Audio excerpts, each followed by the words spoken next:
कल आप सुन रहे थे एक सुशील नाम का वैश्य, जिसके घर में 4 बेटे और 1 बेटी, खाने की कोई व्यवस्था नहीं थी, गरीबी से बहुत त्रसित हो रहे थे। एक ब्राह्मण देव से मुलाकात हुई और वह पूछने लगे कि गुरुदेव मुझे यह बताइए कि मेरा कौन सा पूर्व का अपराध है जिसकी वजह से मैं गरीबी झेल रहा हूं, मैं बहुत दिक्कत में हूं।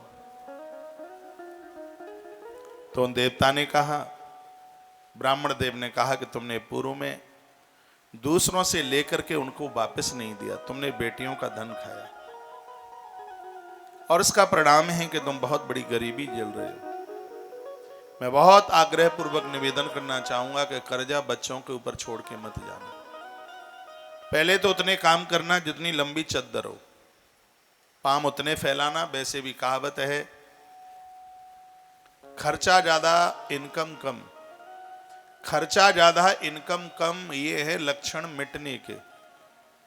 और गुस्सा ज्यादा ताकत कम, ये है लक्षण पिटने के। गांवों की कहावत है। अपनी इनकम को देखकर का खर्चा हो। खर्चे है ज्यादा और कमाई है कम तो सुपड़ा साफ हो जाएगा।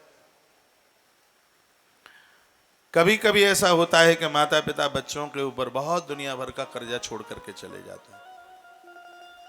ऐसा मत कीजिए। ग्रंथ कहता है, ग्रंथ साक्षी है, जो दूसरों का ऋण लेकर मौत को प्राप्त होते हैं, अगले जन्म में गरीब परिवार में, दरिद्र परिवार में उनका जन्म होता है और पूरा जीवन निकल जाता है चुकाते चुकाते, चुकता नहीं हो पाता। और यह प्रकृति का नियम है, देना तो पड़ेगा, भले ही उसके लिए 73 जन्म क्यों ना लेने पड़े, चुकाना पड़ेगा। थोड़ी देर के लिए तो बड़ी खुशी होती है, बड़ी प्रसन्नता होती है, ये बढ़िया हुआ कि लेकर के देना ही नहीं पड़ा, लेकिन वो देना पड़ेगा, भले ही उसके लिए कितनी भी बार जन्म क्यों ना लेना पड़े, वो चुकाना पड़ेगा। इसलिए ध्यान रहे इस बात के लिए, हमने जिसका किसी का भी लिया है, किसी के धन से माला माल बनने की कोशिश ना करें।